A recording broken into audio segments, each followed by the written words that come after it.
Hello everyone. Very good morning to all of you. आज के दिन की शुरुआत करेंगे 13 दिसंबर 2023 के करंट अफेयर के साथ। पूरा वीडियो अंतिम तक ध्यान से देखिएगा, हर एक न्यूज़ इंपॉर्टेंट है।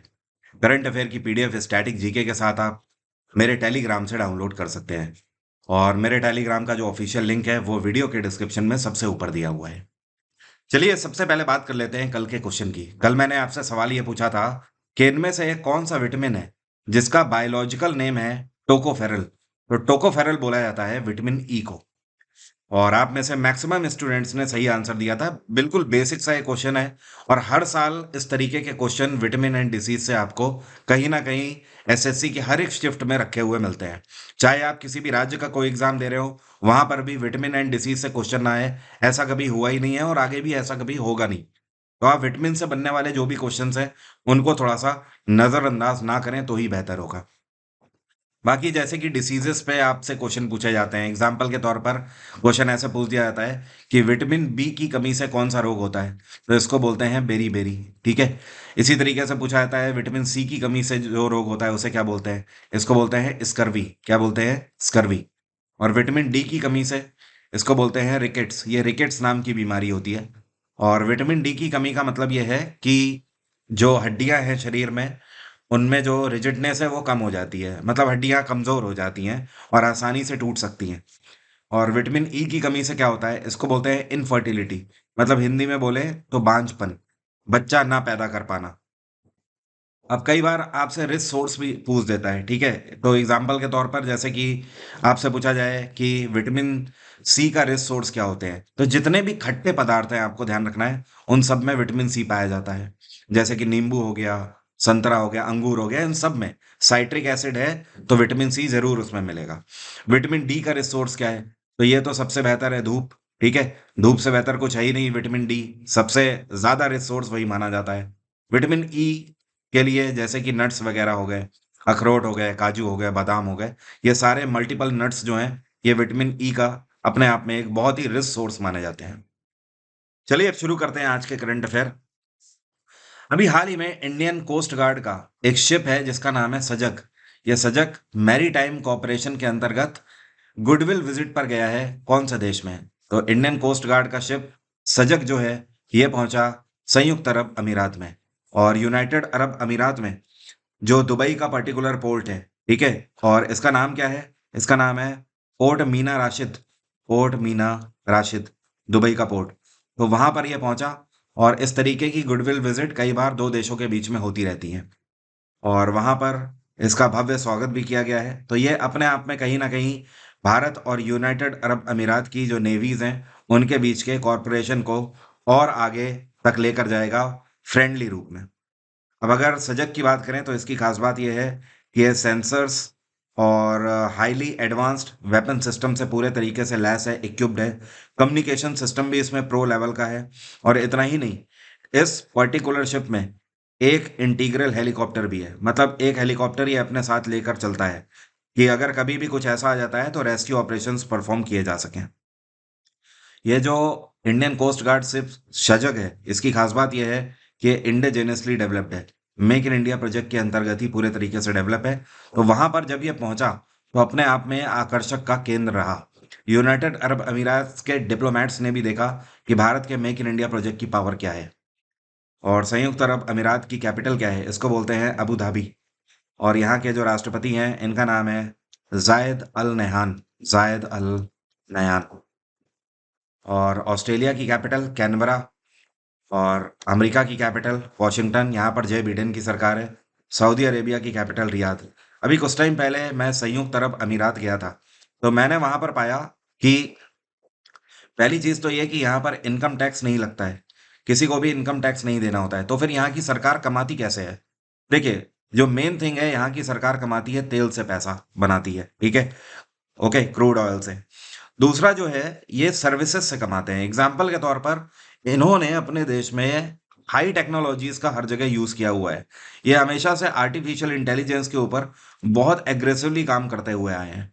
आपको पता होना चाहिए, दुनिया की पहली आर्टिफिशियल इंटेलिजेंस यूनिवर्सिटी कुछ टाइम पहले दुबई में खोली गई थी।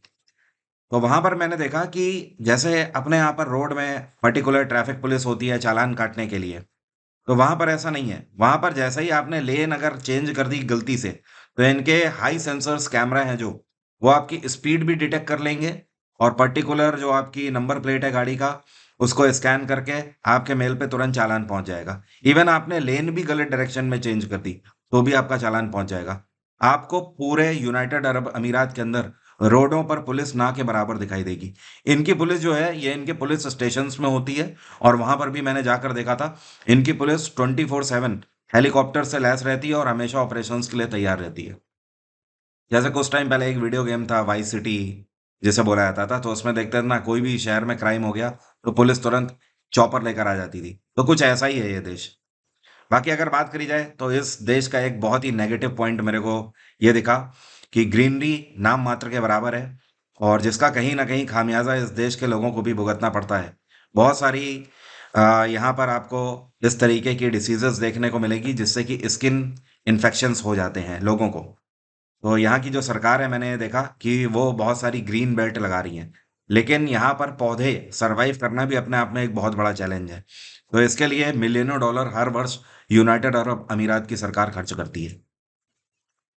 अभी हाल ही में मुंबई में एक भारत साड़ी वॉकेथन का शुभारंभ किसके द्वारा किया गया, मतलब वन इंडिया साड़ी वॉकेथन।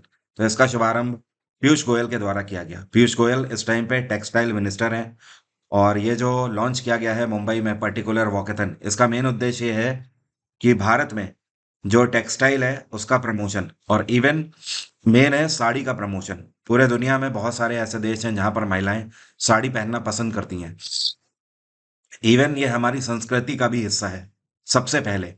तो क्यों ना भारत सरकार ये चाहती है मेक इन इंडिया प्रोजेक्ट के अंतर्गत हर एक पर्टिकुलर फैब्रिक में साड़ी यहाँ पर बनाई जाए, और उसको जोर शोर से प्रमोट किया जाए पूरे दुनिया भर में, ताकि हम साड़ियों को भी एक्सपोर्ट कर पाए बड़ी से बड़ी तादाद में। ये जो पर्टिकुलर वॉकेथन है, इसमें पूरे भारत भर से कई महिलाओं ने हिस्सा लिया, और तरह तरह के शो केस किए गए कि साड़ी को किस तरीके से पहना जा सकता है। क्योंकि आपको ये पता होना चाहिए, भारत में कई हिस्सों में अलग अलग तरीके से साड़ी पहनी जाती है, तो वो भी यहाँ पर शोकेस किया गया। अंतर्राष्ट्रीय पर्वतीय दिवस कौन सा दिन मनाया जाता है? International mountain day. ये दिवस हर वर्ष 11 दिसंबर को मनाया जाता है। इस दिवस को मनाने के पीछे का मेन उद्देश्य ये है, जो माउंटेन्स की डिग्निटी है, जो कंडीशन है, वो हमें मेंटेन करके रखनी होगी। हमें इस बात को समझना होगा कि अगर पर्वत है तो ही हम हैं, पर्वत नहीं है तो फिर हमारा जीवन भी खतरे में आ जाएगा। अब आप कहोगे ऐसा कैसे? मैं बताता हूँ। देखिए, जो ये पर्वत होते हैं, इनके ऊपर ग्लेशियर्स होते हैं, मतलब बर्फ होती है। ये बर्फ धीमे धीमे जब पिघलती है, तो ही नदियों में पानी आता है। ये नदियां मीठा पानी पहाड़ों से ही लेकर आती हैं, जो कि पीने योग्य पानी होता है। पहली चीज तो ये। दूसरी चीज, इन्हीं नदियों का पानी हमारे खेतों में आता है, जिससे कि फसल उगती है और हमारे पेट तक अनाज पहुंचता है। तो अब आप समझ जाइए, आपके पेट में पानी ही नहीं, इवन अन्न का दाना भी पहुंच रहा है, वो भी इन माउंटेन्स की वजह से ही पहुंच रहा है। और ग्लोबल वार्मिंग लगातार बढ़ती चली जा रही है, जिसकी वजह से यहाँ पर जो ग्लेशियर है वो बहुत तेजी से पिघल रहे हैं। तभी आप देख रहे हो कई जगहों पर बाढ़ आ जाती है, और एक टाइम के बाद पहाड़ों में अगर बर्फ नहीं रह जाएगी, तो फिर नदियों में पानी भी यहाँ पर नहीं देखने को मिलेगा। तो इस वजह से 11 दिसंबर को अंतर्राष्ट्रीय पर्वतीय दिवस मनाया जाता है, जिसका मेन उद्देश्य यह है कि लोगों में अवेयरनेस हो कि हम अपने इकोसिस्टम को संवार के रखें, तभी हमारा जीवन भी बचा हुआ रहेगा।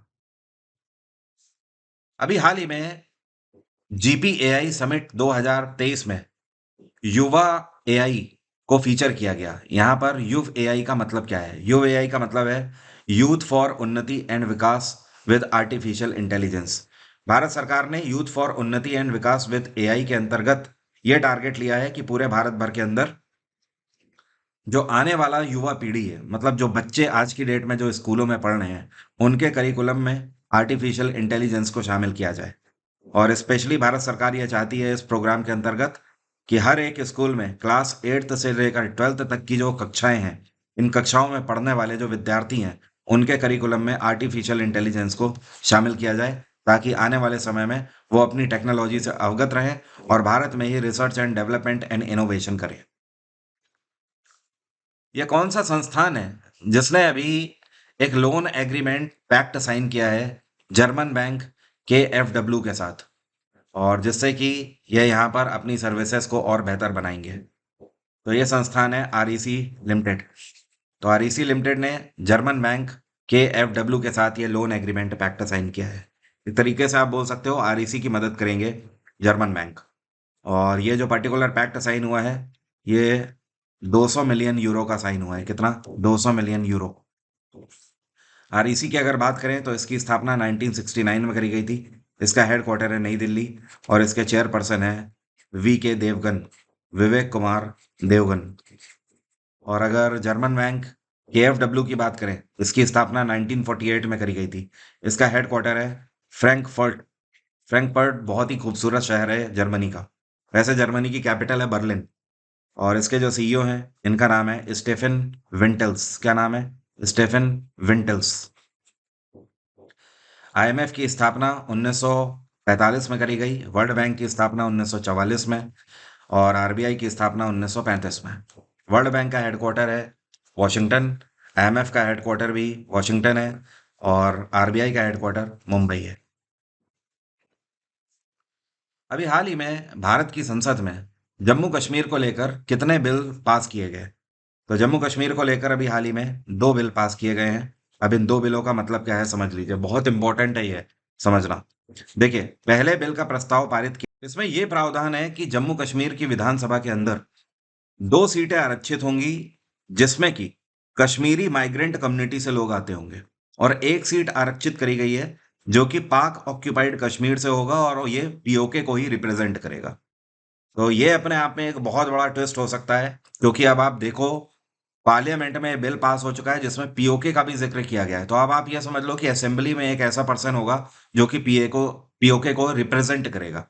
तो ये अपने आप में एक सीधा सीधा एक वो स्टेप है जिसमें कि भारत सरकार अब खुल के दुनिया की पृष्ठभूमि के सामने ये बात रख रही है कि पाक ऑक्यूपाइड कश्मीर केवल हमारा है ही नहीं, इवन वहां का कहीं ना कहीं डेवलपमेंट के लिए भी हमारी जो संसद है वहां तक कोई ना कोई रिप्रेजेंटेटिव जरूर पहुंचता है।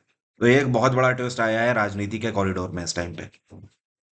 और जो दूसरा बिल है, इस बिल का मतलब ये है कि इसके अंतर्गत बात कही गई है कि जम्मू कश्मीर के अंदर जो स्पेसिफिक कम्युनिटीज हैं, यहाँ की रहने वाली जो कई कम्युनिटीज हैं, उनको रिजर्वेशन प्रोवाइड किया जाएगा। तो ये 2 बिल अभी हाल ही में पास किए गए हैं JNK को लेकर। जम्मू कश्मीर में लेफ्टिनेंट गवर्नर हैं मनोज सिन्हा। जम्मू कश्मीर के कई बार फोक डांस आपसे पूछ दिए जाते हैं, तो आपको ध्यान रखना होगा। यहाँ का एक फोक डांस है जिसको बोलते हैं राउफ नाच, और एक है दंडी नाच। एक यहाँ पर हैकत चलता है, हैकत। और एक यहाँ पर चलता है, इसको बोलते हैं कूद। तो ये सारे फोक डांस हैं जम्मू कश्मीर के। प्रधानमंत्री नरेंद्र मोदी के द्वारा चेन्नई में जो बाढ़ आई हुई है, ठीक है, उसके लिए कितनी धनराशि आवंटित करी गई है? तो कुछ टाइम पहले मैंने आपको बताया था, करीब 10 दिन पहले, कि एक साइक्लोन आ रहा था। और इस साइक्लोन का नाम क्या है? माई चुआंग। क्या नाम है? माई चुआंग। और ये माई चुआंग, इसका नाम म्यांमार के द्वारा दिया गया है। तो ये आपका बंगाल की खाड़ी की तरफ से आ रहा था और तमिलनाडु के बॉर्डर को ये हिट किया है। और चेन्नई में आप देख सकते हो फ्लड में इस तरीके की कंडीशन हो गई है, बहुत ही डिजास्टरस सिचुएशन हो गई है, बहुत मुश्किल हो गया है यहाँ पर जीवन। तो इसके लिए प्रधानमंत्री नरेंद्र मोदी ने केंद्र सरकार की तरफ से 561.29 करोड़ की धनराशि आवंटित करी है। इस पैसे की मदद से चेन्नई को पूरे तरीके से मदद प्रोवाइड करी जाएगी और पहले जैसा इंफ्रास्ट्रक्चर डेवलप किया जाएगा। आने वाले समय में माईचुआंग उड़ीसा में भी दस्तक दे सकता है और पश्चिम बंगाल के भी कई सारे कोस्टल एरियाज पर। माफी चाहता हूँ। ज्वाइंट मिलिट्री एक्सरसाइज जिसका नाम है विन बैक्स, ये अभी हाल ही में कौन से 2 देशों के बीच में कंडक्ट करी गई है? तो यहाँ पर VI का मतलब है वियतनाम, IN का मतलब है इंडिया, ठीक है, और बायलैटरल एक्सरसाइज। तो विन बैक्स वियतनाम और भारत के बीच में कंडक्ट करी गई है। और ये जो एक्सरसाइज है इसमें दोनों देशों की आर्मी, मतलब ध्यान रखिएगा ये आर्मी एक्सरसाइज है, एयरफोर्स या नेवी एक्सरसाइज नहीं है। तो दोनों देशों की आर्म्ड फोर्सेस ने यहाँ पर हिस्सा लिया और इसका मेन उद्देश्य था प्रॉपर कॉम्बैट ड्रिलिंग और काउंटर टेररिज्म। और यहाँ पर इस तरीके से भी एक्सरसाइज कंडक्ट करी गई है दोनों देशों के बीच में कि हेलीपैड्स में किस तरीके से ड्रिल करेंगे एंड रोड्स में भी कैसे करेंगे, प्रॉपर एम्यूनेशन के साथ कैसे करेंगे, ये सारी चीज़ों पर यहाँ पर ट्रेनिंग करी गई। और इस बार जो एक्सरसाइज है ये कहाँ पर हुई है? तो ये हुई है वियतनाम की कैपिटल हनोई में। कहाँ पर? हनोई में।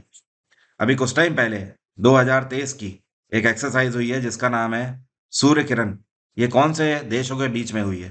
तो भारत और नेपाल के बीच में हुई है। मैंने क्या बोला? सूर्य किरण, ध्यान रखिएगा। अच्छा, एक और एक्सरसाइज हुई है इस साल जिसका नाम है ऑस्ट्रा हिंद। ये किसके किसके बीच में हुई है? तो ये ऑस्ट्रेलिया और भारत के बीच में हुई है। ये तो आप नाम से ही समझ जाओगे, नाम है ऑस्ट्रा हिंद। और ये इस बार कहाँ पर हुई? ये ऑस्ट्रेलिया के पर्थ में हुई है। और जो सूर्य किरण है ये कहाँ हुई है? ये उत्तराखंड में हुई है, पिथौरागढ़ में। ये कौन है जिनको अजंता एलोरा फिल्म फेस्टिवल 2024 में पद्म पनी लाइफ टाइम अचीवमेंट अवार्ड से सम्मानित किया जाएगा? तो ये हैं जावेद अख्तर। जावेद अख्तर अपने पूरे जीवन as a lyricist, screen writer के तौर पर भारतीय सिनेमा में काम करते हुए आए हैं। बड़ी बड़ी मूवी नहीं, इवन ब्लॉकबस्टर मूवीज जैसे कि शोले मूवी हो गई, डॉन हो गई, दीवार हो गई, जंजीर हो गई, मिस्टर इंडिया हो गई, इस तरीके की सभी मूवीज में इन्होंने को राइटर की भूमिका निभाई हुई है। तो कहीं ना कहीं इस क्षेत्र में उत्कृष्ट कार्य करने के लिए इनको पद्म पनी लाइफ टाइम अचीवमेंट अवार्ड से सम्मानित किया जाएगा। और ये सम्मानित करे जाएंगे आने वाले 3 जनवरी 2024 को। 3 जनवरी 2024 को ये जो समारोह है, ये महाराष्ट्र के छत्रपति संभाजी नगर के अंदर आयोजित किया जाएगा। तो वहीं पर जावेद अख्तर को लाइफ टाइम अचीवमेंट अवार्ड दिया जाएगा। ये कौन से भारतीय हैं जिनको अमेरिकी सरकार की तरफ से इंटरनेशनल एंटी करप्शन चैंपियन का टाइटल दिया गया है? तो ये जो भारतीय आपको दिखाई दे रहे हैं इनका नाम है निखिल डे। और आपको पता है ये करीब 2 दशकों से, पिछले 20 सालों से करप्शन के खिलाफ कई सारे कैंपेन चलाते हुए आ रहे हैं। स्पेशली राजस्थान के अंदर इन्होंने कई कैंपेन चलाए हुए हैं और पूरे भारत भर में भी अलग से चलाए हुए हैं कैंपेन। तो इनके इस एफर्ट को देखते हुए अमेरिकी सरकार ने इनको इंटरनेशनल एंटी करप्शन चैंपियन का टाइटल दिया हुआ है। और परसों के वीडियो में मैंने आपको बताया था अभी हाल ही में कौन से भारतीय हैं जिनको बीबीसी बोर्ड में हेड की भूमिका मिली है। तो ये हैं समीर शाह। कौन है? समीर शाह। बीबीसी का मतलब जानते हैं ना? British broadcast communication corporation system. ये कौन है जिनके द्वारा अभी हाल ही में विकसित Bharat at 2047 voice of youth workshop launch करी गई है? तो इसको प्रधानमंत्री नरेंद्र मोदी ने लॉन्च किया है।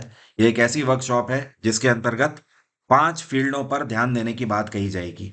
ये 5 फील्ड कौन कौन सी हैं? जैसे कि एजुकेशन पर हमें ध्यान देना है, इकोनॉमी पर हमें ध्यान देना है, इंफ्रास्ट्रक्चर पर ध्यान देना है, इकोसिस्टम पर ध्यान देना है, ठीक है, एंड पर्सनालिटी डेवलपमेंट पर ध्यान देना है। जब हम इन सेक्टर्स पर ध्यान देंगे तब जाकर 2047 तक हम विकसित भारत बन पाएंगे। आज की डेट में हम लोग विकासशील देश हैं, मतलब डेवलपिंग कंट्रीज हैं। हमें डेवलप्ड कंट्रीज बनना है। तो भारत सरकार इस योजना के अंतर्गत टारगेट लेकर चल रही है कि 2047 तक हम तब विकसित भारत बना पाएंगे, अपने आप को डेवलप्ड नेशन हम तब डिक्लेयर कर पाएंगे जब हम इन 5 क्षेत्रों में कार्य करेंगे। और ये चीज केवल एक ब्यूरोक्रेट को, केवल एक नेता को नहीं, बल्कि हर एक भारतीय को समझनी होगी। तो इसको 11 दिसंबर 2023 को लॉन्च किया गया है। ये कौन है जिनको times magazine person of the year 2023 से सम्मानित किया गया है? तो जो आपको पिक्चर में दिखाई दे रही हैं, ये अमेरिकी मूल की हैं, टेलर स्विफ्ट। टेलर स्विफ्ट वैसे तो संगीतज्ञ भी हैं और ये राइटर भी हैं। ये अपने गाने खुद लिखती हैं और उनको गाती हैं। तो इनको times magazine person of the year 2023 से सम्मानित किया गया है। और ऐसा पहली बार है नहीं, इन्होंने रिकॉर्ड बना दिया है। ये पर्टिकुलर ऐसी पहली महिला है जिनको दूसरी बार person of the year Times magazine का टाइटल दिया गया है। पहली बार 2017 में ये टाइटल जीत चुकी हैं। अब मेरा आज का सवाल आपसे, आप में से कितने लोग बता सकते हैं पंडित विश्व मोहन भट्ट जो है ये कौन से म्यूजिकल इंस्ट्रूमेंट से एसोसिएटेड हैं? ये अपने करियर में कौन सा म्यूजिकल इंस्ट्रूमेंट बजाते आए हैं? मोहन वीणा, सितार, सरोद, रुद्र वीणा। कमेंट बॉक्स में जल्दी से लिखकर बताइए। इंस्टाग्राम पर आप मुझे फॉलो कर सकते हैं, वरुण अवस्थी 07 मेरी आईडी है।